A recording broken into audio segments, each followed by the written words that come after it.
Namaskar, Namaskar, and I'm so delighted to be welcoming someone who has not only helped his patients for many years as a physician, but he has also come up with this wonderful book. Yes, it is Mind Body Crosstalk, Science of Mind Body Interactions and Practice of Medicine. And I am proud to be welcoming Dr. Tarun Vasil. Tarun ji, namaste, welcome. Namaskar, Adab, Sat Sri Akal, good evening. So, greetings for everyone from Tarunji. Tarun, name itself means young, I think. Yes, Tarun, Taruni. yes. So, do you carry that youthfulness with you? Looks like. Yeah. I guess people can tell better than I can. So, I think your coming up with this book tells us that, as they say, youth is always inquisitive. He wants to learn. So, what is it that made you go deep into understanding about the relationship between mind and body's crosstalk? So I think I went in medicine by sort of convincing from my dad. तो ऐसा होता है ना कि एक बार medicine में आ जाओ तो हमें यही सिखाते हैं कि आप लोगों को पेशेंट से सीखना चाहिए कि पेशेंट्स क्या चाहते हैं और पेशेंट क्या सोचते हैं। तो मैंने पिछले 40 सालों में मेडिकल स्कूल से लेकर आज तक 3 डिफरेंट कंट्रीज में काम किया है और बहुत सारे लोगों के साथ काम किया है। बड़े-बड़े जो धुरंधर और वर्ल्ड रिनाउंड लोगों के साथ काम करने का मौका मिला मुझे, मेरी खुशकिस्मती थी। तो मैंने देखा कि कुछ पेशेंट्स को जो हमारे फिजिशियंस जो हैं किसी तरह से बात करते हैं तो वो पेशेंट कैसा रिएक्ट करते हैं। अगर आप उनको डराने की बात करो, जैसे मैं तो कैंसर से डील करता हूँ, तो आप उनको बताते हो कि कैंसर जो है काफ़ी ख़राब होता है, वो सबको पता भी है, लेकिन फिर भी अगर डॉक्टर के मुँह से सुने, तो वो और ज़्यादा परेशान हो जाते हैं और कुछ लोग ऐसे हैं जिनके साथ मैंने काम किया कि वो आराम से बैठ के पेशेंट का हाथ पकड़ के और पेशेंट्स के फैमिली मेंबर्स के साथ बात करते थे कि देखो ये है तो बुरी बात, लेकिन हम लोग इसको अच्छा कर सकते हैं। हमारे पास कुछ ऐसी चीज़ें हैं जिनसे इसका इलाज पूरी तरह से हो सकता है। तो वो पेशेंट्स बहुत ज़्यादा अच्छा महसूस करते थे। तो इसलिए मैंने काफ़ी पेशेंट्स को ऐसे देखा, तो मैंने सर्च शुरू किया लिटरेचर में कि मतलब ऐसा कुछ है जिससे कि असर पड़ता हो हमारी हेल्थ पे। तो मैंने बहुत सारे आर्टिकल्स पढ़े, तो फिर मैंने थोड़ा-थोड़ा करके लिखना शुरू किया। मैंने सोचा कि एक छोटा-सा आर्टिकल लिखते हैं, लेकिन आर्टिकल करते-करते फिर एक किताब बन गई। अच्छा, तो एक सवाल आपके लिए मेरे मन में ये आया कि जो माइंड और बॉडी का कॉन्वर्जेशन है, जैसे आपने क्रॉस टॉक कहा है अपनी बुक के लिए, तो वो अलग-अलग इंडिविजुअल का अलग-अलग होता है। हाँ जी। दैट इज हम कहते हैं उसकी नेचर ऐसी है कि वो किसी भी बात में उसको गुस्सा आ जाता है, या कोई है वो बहुत काम है, या so that also is one way of your body communicating with your mind and getting some suggestions that it is going to react in certain fashion. Now I'm kind of jumping to the question. So how a physician would be able to address this inner communication of or the inner dialogue of the patient? बहुत अच्छा प्रश्न है आपका। इसके लिए सबसे बड़ी जो बात है ना, डॉक्टर की भी पेशेंस होनी चाहिए। डॉक्टर को भी पेशेंट के साथ बैठ के या फैमिली के साथ बैठ के आराम से सुनना चाहिए कि पेशेंट क्या चाहता है, पेशेंट की फैमिली क्या चाहती है। वो अगर आप अच्छी तरह से लिसन कर सकते हो और सुन सकते हो, तब आपको पता चल जाएगा कि पेशेंट का की परसेप्शन कैसी है, बिलीफ कैसा है, एक्सपेक्टेशन कैसी है। And our mind body cross talk book जो है, ये इसी के इर्द गिर्द घूमती है कि पेशेंट का जो बिलीफ है उसको अच्छी तरह से आप समझ लो तो अच्छी तरह से पेशेंट को ट्रीट कर सकते हो। सो डॉक्टर साहब, आपकी बुक के बारे में रिव्यू करते हुए जो doctor Kanti Rai, I think कांति राय जी, ऐसा नहीं, हाँ जी, दिस इज बाय डॉक्टर नूरी, वो ऐसा, he is also bringing the reference of placebo effect. He says a critical shift in the emerging mechanistic understanding of the placebo effect recognizes that there is not one placebo effect but many psychological and neurobiological viewpoints.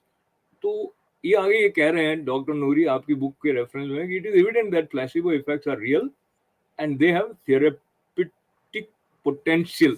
तो ये जो placebo effect है, इसको normally science recognise करती है क्या? अगर वो इसको, if any physician takes placebo effect into account, तो I think it will be totally different dimension. हाँ जी, वो प्लेसिबो, मेरे हिसाब से जो प्लेसिबो है ना, उसका एक नया जो वर्जन है वो है positive interaction between the mind and the body and body and the mind. अगर आप सोचते हो कि मैंने इस बीमारी से अच्छा होना है और आपकी एक्सपेक्टेशन है कि मुझे दवाई मिलेगी और मैं अच्छा हो जाऊंगा, तो आपका जो सिम्टम्स जो होते हैं, एंजाइटी जो होती है, या डिप्रेशन होती है, या फिर आपको और कोई सिम्टम ऐसे होते हैं जिससे आपको परेशानी हो रही हो, तो आपके सिम्टम खत्म होने शुरू हो जाते हैं. बीमारी चाहे वैसी की वैसे ही रहे, लेकिन जो सिम्टम्स हैं उन पे फर्क पड़ता है और असर पड़ता है हमारी थिंकिंग प्रोसेस जो है उसके हिसाब से.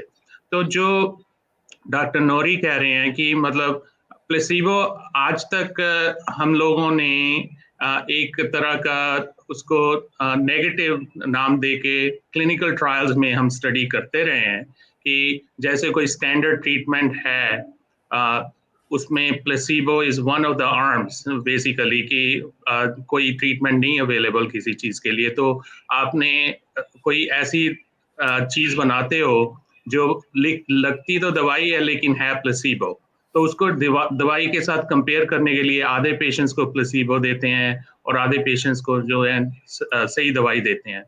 तो उस पे ही आज इतना तक साइंटिस्ट जाते हैं, लेकिन इतना लिटरेचर है कि हम प्लेसिबो को अगर हार्नेस करना चाहें इसका इफेक्ट, तो हम काफी पेशेंट्स के सिम्टम्स ट्रीट कर सकते हैं, जैसे पेन है, डिप्रेशन है, एंजाइटी है, हार्ट रेट की प्रॉब्लम्स हैं, ब्लड प्रेशर की प्रॉब्लम है. तो डॉक्टर, पहले तो ऐसा होता था कि अगर वो प्लेसिबो इफेक्ट के हिसाब से कोई, जैसे मैं एग्जांपल लेता हूँ, माँ ने छोटे बच्चे को कहा कि ये दवाई है, उसमें सिर्फ पानी पिला दिया, वो ठीक हो गया, तो बाद में कहेंगे नहीं, इसने, माँ ने बच्चे को धोखा दिया. So I'm just taking an example, and I'll quote your second chapter, which deals with this, and you have also said that the knowledge of mind-body interactions can be used in some patients to alter their thoughts so that they can accept beneficial medical interventions which they otherwise think negatively about and refuse these treatments. तो again ये question मैं आपको पहले भी पूछ रहा था, वो कैसे करेगा फिजिशियन, उसका जो थॉट माइंड बॉडी इंटरेक्शन है उसमें इंटरवीन कैसे कर सकता है? बहुत सारे जो साइंटिस्ट हैं और इन्वेस्टिगेटर्स हैं, उन्होंने ऐसा किया है कि आजकल प्लेसिबो के साथ काफ़ी स्टडीज हो रही हैं कि प्लेसिबो का इफेक्ट कैसे होता है और क्यों होता है और कितना ज़्यादा हो सकता है. तो उसके लिए ओपन प्लेसिबो की, मतलब आप बताते हो पेशेंट को ये प्लेसिबो है, ये मतलब इनएक्टिव सब्सटेंस है, लेकिन इसमें हम देख चुके हैं कि इससे कुछ लोगों को फर्क पड़ता है, तो आप लेके देखो. तो इस चक्कर में डॉक्टर कैप्चक हैं एक हार्वर्ड में, उन्होंने काफी ओपन प्लेसिबो स्टडीज करनी शुरू कर दी हैं. तो उसमें मतलब पेशेंट को आप झूठ नहीं बोलते, आप उनको सच्चा बताते हो कि ये जो दवाई है ये एक फेक है, लेकिन हम इससे भी सिम्टम कंट्रोल कर सकते हैं. तो इसी के तरह एक दूसरा शब्द है जो हमें जो कई लोगों ने नहीं सुना था, जैसे प्लेसिबो ज्यादा सुना हुआ है, नोसिबो कम सुना हुआ है. तो जैसे कहते हैं निगेटिव थॉट्स है, या कोई आपको बहुत दे पुल यू डाउन, जैसे वो आप जाते हो सारी निगेटिव बातें कर, तो आप मैं डिप्रेस होके लौट आते हो, ऐसे ही। सो नोसिबो इफेक्ट के बारे में कुछ बताइए, एक्सपेरिमेंट्स हुए इसके बारे में कुछ? सो बहुत अच्छे अच्छे प्रश्न कर रहे हैं आप। तो नोसीबो जो है ना, वो ये नेगेटिव और interaction between the mind and the body and body and the mind. तो नोसीबो पे हम एक्सपेरिमेंट करना नहीं चाहते, क्योंकि एज ए फिजिशियन हमारा जो ओथ है वो है कि do no harm. Nocebo means you are trying to create harm. लेकिन नोसीबो का जो हम लोगों ने स्टडी किया है, वो प्लेसीबो के साथ साथ नोसीबो का भी स्टडी हो जाता है। जैसे आपको मैं एग्जांपल देता हूँ कि प्लेसीबो इफेक्ट में, मतलब आप एक प्लेसीबो देते हो गोली, वो गोली लाल रंग की है और बहुत बड़ी है। तो जिन लोगों को नेगेटिव इफेक्ट होना होता है, जिनके थॉट प्रोसेसेस सारे नेगेटिव हैं, उनको लगता है कि ये तो बहुत भारी दवाई है, इससे बहुत साइड इफेक्ट होंगे, और उनको साइड इफेक्ट होते भी हैं। तो आप तो प्लेसीबो स्टडी कर रहे हो, लेकिन उसका नोसीबो इफेक्ट पता चल जाता है। और आपने एक सोच देखा होगा कि हमारे बुजुर्ग लोग क्या कहा करते थे कि अगर आपने किसी को बीमार करना हो तो आप 10 लोगों को बार बार उसके घर पे जाके बोलो कि आप अच्छे नहीं लग रहे, आप बीमार लग रहे हैं, वो शाम तक बंदा बीमार हो जाएगा।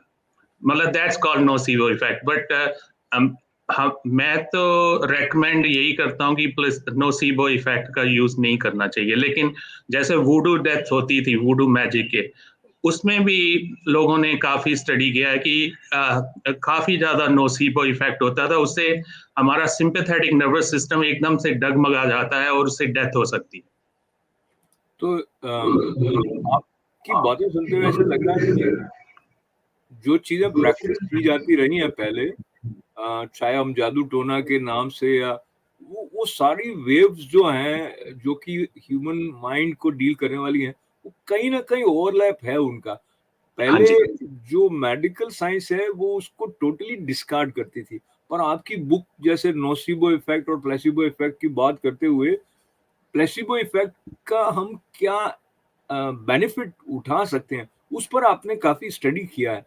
तो अभी जैसे हम देखते हैं कि वो रेगुलेटेड रहता है मेडिसिन, किस तरह से आप करेंगे, तो do you see awareness about taking advantage of placebo effect is growing, कुछ और एक्सेप्टेंस बढ़ रही है क्या इसकी? बिल्कुल। आई थिंक अगर देखा जाए तो काफी फिजिशियंस जो हैं, खासकर हमारी एज के, जहाँ हमारे से बड़े, वो सब लोग प्लेसिबो का इफेक्ट यूज कर चुके हैं अपने ऑफिस में पेशेंट्स की बेहतरी के लिए।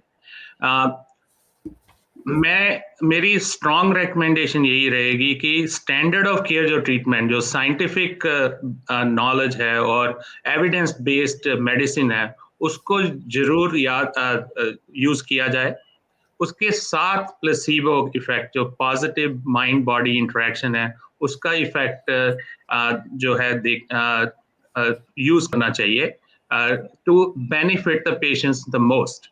ऐसा है ना कि हमारी जो पुरानी मेडिसिन थी, उसमें हम लोग बात करते थे, पल्स पकड़ते थे, हाथ से हाथ मिलाते थे और काफी अच्छा फेस टू फेस डिस्कशंस करते थे, तो उसी से पेशेंट को आराम आ जाता था, काफी पेशेंट्स को। तो तो जो I आज just की want to medicine. I just want to bring to your attention, others share, कुछ डॉक्टर्स के बारे में हम ऐसे सुनते थे कि उनके हाथ में शफा है, मतलब पेशेंट उनके पास जाते थे ठीक हो जाते थे। So it was not medicine या उनका मेडिकल नॉलेज, बंदे की पर्सनालिटी में कुछ बात होती थी दैट लोगों को लगता था हाँ नहीं डॉक्टर के पास गया मैं ठीक हो जाऊंगा। पर ये जो चीज है, इज इट इनबॉर्न या ये कॉन्शियसली डेवलप की जा सकती है? ये कॉन्शियसली डेवलप की जा सकती है, लेकिन इसमें यही है कि आपको थोड़ा टाइम बिताना पड़ता है। जैसे मैं आजकल की मेडिसिन की बात कर रहा था कि I call it click medicine, की कंप्यूटर पे जाके आपको क्लिक करने पड़ते हैं काफ़ी ज़्यादा, क्योंकि उसके बिना आपको पेमेंट नहीं होती, जब पेशेंट बाहर नहीं जा सकता ऑफिस के, जब तक आप पूरा वो काम ना करें। तो उसमें क्या होता है कि आप फेस टू फेस इंटरेक्शन कम करते हो और पेशेंट को कम सुनते हो। तो इस चीज से परेशानी दोनों पेशेंट्स और अच्छे डॉक्टर दोनों को होती है। तो मैं क्या कह रहा था कि मतलब पुरानी मेडिसिन और जो नई मेडिसिन है उसमें इतना अच्छी तरह से उन्होंने पैथोबायोलॉजी जो होती है डिजीज की उसको स्टडी करके नई नई मेडिसिन बनाई है, तो उसको रिस्पेक्ट जरूर करना चाहिए। मेरा जो मकसद है इस किताब का कि हम लोग जो भूल चुके हैं पुरानी जो आर्ट है वो आजकल की मेडिसिन भूल चुकी है, उन दोनों को कंबाइन करना चाहिए। वैसे तो आजकल बड़े बड़े सेंटर में जैसे मेमोरियल स्लोन कैटरिंग है, जॉन्स हॉपकिंस है, नॉर्थवेल सेंटर है, इवन एमडी एंडरसन, वो सारे सेंटर्स में एक ब्रांच है इंटीग्रेटिव मेडिसिन। तो उसमें वो सारा कुछ जो पुराने जमाने में हम करते थे, हमारे फिजिशियंस करते थे, उस चीज को भी साथ में रखते हैं कि पेशेंट को पूरी तरह से उसका ध्यान रखा जाए, ना कि सिर्फ उसकी बीमारी को देखो, उसकी पर्सनैलिटी को भी देखो और दोनों को अच्छी तरह से ट्रीट करो। तो डॉक्टर साहब ये जो अल्टरनेटिव मेडिसिन है, तो उसमें जो हमारा आयुर्वेद था वो प्रोबेबली पेशेंट की पूरी पर्सनैलिटी को कंसीडर करके वो प्रेस्क्राइब करते थे कि ये होना चाहिए। ये मैं लेमैन की नॉलेज से बात कर रहा हूँ। और जो एलोपैथी या जो हमारी प्रीवेलेंट मेडिकल साइंस जिससे हम ज़्यादा रिस्पेक्टफुली देखते हैं, उसमें तो अभी इतना ज़्यादा स्पेशलाइजेशन हो गया है कि मतलब अलग-अलग अंगों के अलग-अलग डॉक्टर हैं, तो हार्ट वाले को बाकी चीज़ से इतना पता नहीं होगा, या अब आप सिर्फ नाक के लिए जा रहे होगे, अबे मेरे को बाकी मालूम नहीं। तो ये specialization is good, yet it prevents you from having a complete idea of the root cause of the problem. ये आपने बहुत अच्छा कहा कि इसीलिए मैंने ये सारा कुछ सोचना शुरू किया था कि जो पेशेंट्स हैं उनको बड़ी परेशानी होती है अगर आप अच्छी तरह से उनको सुनो ना, अगर उनको समझो ना, और सिर्फ आप बता दो कि ये दवाई ले लो, इससे ठीक हो जाएगा। इतना भी नहीं बोलते आजकल, तो सिर्फ दे देते हैं ये दवाई ले लो बस। तो उससे जो थेराप्यूटिक इफेक्ट, जो पॉजिटिव माइंड बॉडी इंटरेक्शन का है, वो खत्म हो जाता है, वो नहीं आता। तो मेरे हिसाब से दोनों को कंबाइन करना चाहिए। तो if I understand it correctly, आप जो mind body cross talk book है उसमें जो ह्यूमन एलिमेंट है ट्रीटमेंट प्रोसेस में, उस पर आप अंडरलाइन कर रहे हैं कि भाई वो एक स्टेटिस्टिक्स नहीं है कि मैंने दिन में 50 पेशेंट देखे, 40 देखे और ये मैंने इनका वो नोट बना दिए। There is a connection between you with another human being, and I think वो अगर उस तक कन्वे होता है तो इट हेल्प्स हिम और हर इन। और ये किताब आपकी इतनी अच्छी है, इसमें आपने हर एक चैप्टर में टेक होम मैसेज भी साथ में दिया है। So looking at the time constraint that we have in the chapter 13, which is effects of placebo on the immune system, इसमें आपका एक टेक होम मैसेज मैं पढ़ता हूँ, फिर इसके बारे में आप थोड़ा और बताइएगा।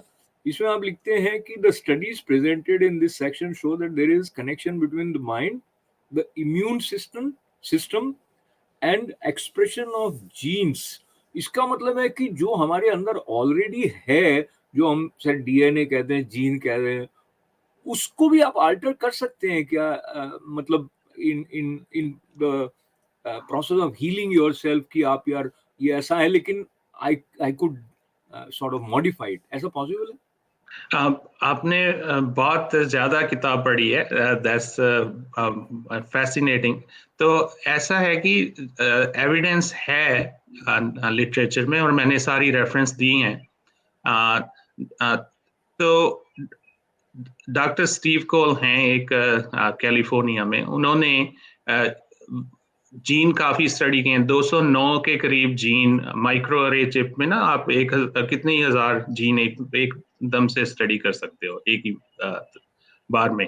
तो उन्होंने क्या देखा है कि अगर स्ट्रेस होती है हमारे दिमाग पे और लोनलीनेस होती है, या फिर PTSD आपने सुना होगा, डिप्रेशन, सीवियर डिप्रेशन, या फिर कैंसर और डायग्नोसिस, जो कैंसर का डायग्नोसिस जो होता है, उसका असर इतना बुरा होता है कि जो जीन्स जो हमारे हैं इन्फ्लेमेशन करते हैं बॉडी में, वो सारे अप रेगुलेट, मतलब कि वो काफी ज्यादा एक्सप्रेस हो जाते हैं। और जो हमें प्रोटेक्ट करने वाले होते हैं, जैसे किसी वायरस की इन्फेक्शन के लिए एंटीबॉडीज बनानी होती हैं, जहाँ टी सेल्स को स्टिमुलेट करना होता है, वो सारे दब जाते हैं जीन्स। तो उससे क्या होता है कि डिजीज, बीमारी जो है, जैसे डायबिटीज, कैंसर, एल्जाइमर्स, ऑल सारी बीमारियां उसी की वजह से होती हैं, और at least there is an association. तो ये तो उन्होंने मतलब काफी अच्छी तरह से स्टडी किया है पिछले 15-20 साल में।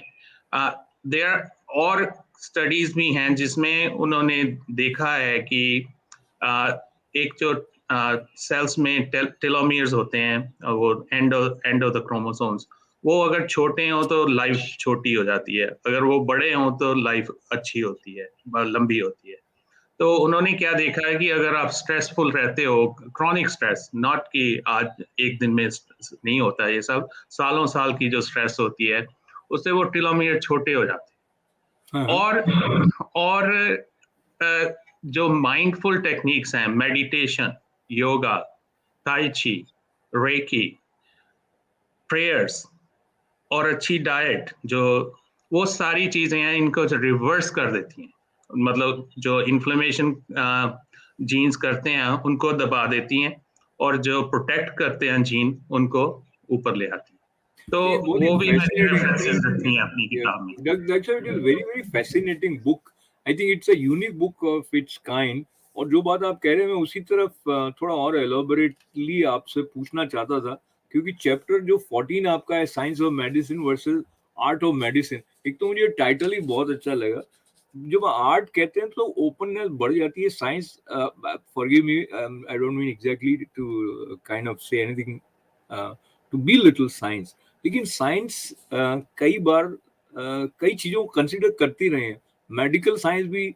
पर आपकी इस बुक से और जो अवेयरनेस है कि बाकी ऐसे एलिमेंट्स जो कि डायरेक्ट इस ऑर्बिट में नहीं है, they also play the role, मुझे लगता है कि it is a humbling aspect of a physician to accept कि यार हमको सब कुछ पता नहीं है। So for example in your 14 chapter you are also mentioning, जो भी आपने कहा, there are references given in this book on the benefits of prayers, meditation, yoga, tai chi and others. तो इससे ऐसा लगता है कि कोई प्रेयर करने वाले पे हंस नहीं रहा है डॉक्टर, वो समझ रहा है कि it might work in certain way which may not be possible for any lab to measure, लेकिन वो उसको हेल्प करेगा। तो आपने चूंकि इसमें कहा है कि रेफरेंसेस हैं बेनिफिट्स ऑफ प्रेयर्स के, उसको थोड़ा सा और खोलकर बताइए। तो ऐसा है कि वो जो हैं, ऑब्वियसली इतनी एलैबोरेटिव स्टडीज तो मैं प्रेजेंट नहीं कर सकता, लेकिन मैंने रेफरेंसेस दिए हैं। तो मेरे हिसाब से क्या होता है कि हमारे दो मेन सिस्टम हैं ऑटोनॉमिक नर्वस सिस्टम के, सिंपैथेटिक और पैरासिम्पैथेटिक। और सिंपैथेटिक नर्वस सिस्टम जो है वो फाइट और फ्लाइट वाला होता है कि अगर आपके सामने शेर आ गया, जा तो आप एकदम से इतने तगड़े हो जाते हो कि उसके लिए साथ फाइट करने के लिए तैयार हो जाते हो, या फिर फ्लाइट विच मीन्स आप भाग जाते हो। तो वो सारे हार्मोन्स जो है ना, एड्रेनालिन एंड नॉर एड्रेनालिन, वो बनती है। तो क्रॉनिक स्ट्रेस में नॉर एड्रेनालिन और एड्रेनालिन लगातार काफी मतलब एक्सेस अमाउंट में होती हैं, तो उससे और ज्यादा जो फर्क पड़ता है जीन्स पे, बुरा असर पड़ता है, वो मैंने आपको बताया पहले। तो उसको बैलेंस करने के लिए पैरासिम्पैथेटिक नर्वस सिस्टम है। तो अगर आप पैरासिम्पैथेटिक नर्वस सिस्टम को किसी तरह से स्टिमुलेट कर सकते हो, तो उससे वो सिंपैथेटिक नर्वस सिस्टम का जो बुरा पार्ट है उसको बैलेंस कर सकते हो। तो तो सो टाइम कम है, कंक्लूड करने से पहले इस बुक का एक एसेंस मैं या अंडरलाइन करूं, जो बात हम सोचते हैं, अगर आप हैप्पी हैं तो आपका हीलिंग जल्दी होएगा। So happiness is directly proportional to the speed which would be related to the process of healing. अब ये बात है कि मैं आपकी किताब देखकर भी हैप्पी हुआ, अब आप भी लिख के हैप्पी हुए होंगे। So what do you expect, is it something which you consider that physicians should refer to, या patient या दोनों के लिए? ये पेशेंट्स, फैमिली मेंबर्स, ले पर्सन्स और फिजिशियंस के लिए, सबके लिए है। इसीलिए मैंने टेक होम मैसेजेस बनाए थे कि वो सिंपल इंग्लिश में लिखो, जिसको पढ़ के लोगों को समझ आ जाएगी कि चैप्टर में क्या होगा। तो अगर आप मुझे 1 मिनट और दोगे तो मैं बताऊंगा कि डॉक्टर स्टीव कोल ने भी ना, एक हैप्पीनेस भी 2 तरह की होती है। एक वो पुराने तरीके की, इसमें कर्मा भी आएगा, गुड कर्मा। अगर आप गुड कर्मा करते हो ना, तो आपको आपके जो जीन्स हैं वो अच्छी तरह से बिहेव करते हैं। आपको एक तो खुशी मिलती है, और आपके जीन्स भी जो है ना, मैंने अभी पहले वो जो बताया कि जो इन्फ्लेमेशन वाले कॉज करने वाले हैं वो दब जाते हैं। तो दूसरी तरह की होती है हेडोनिक, ये यूडायमानिक मैंने बताया आपको पहले, वो पुराने जमाने की मतलब बातें, जो कर्मा अच्छा करो और कर्मण्यवाधिकारस्ते मा फलेषु कदाचनम, कर्म करते जाओ, अच्छे कर्म करते जाओ और फल की इच्छा मत करो। महात्मा बुद्ध ने, गुरु नानक ने जो हमें समझाया है कि अच्छे कर्म करने चाहिए, तो उसका फायदा जीन्स पे भी होता है, and it has been studied and published. तो एक होता है, दूसरा होता है हिडोनिक। हिडोनिक में क्या होता है कि आप रोज शाम को फ्रेंड्स के साथ मिलते हो, शराब पीना चाहते हो, मतलब take a few drinks, gossip, watch a movie, gambling, वो होती है हिडोनिक। उसमें खुशी तो महसूस होती है, लेकिन आपके जीन्स नहीं अच्छी तरह से असर जीन्स पे नहीं होता।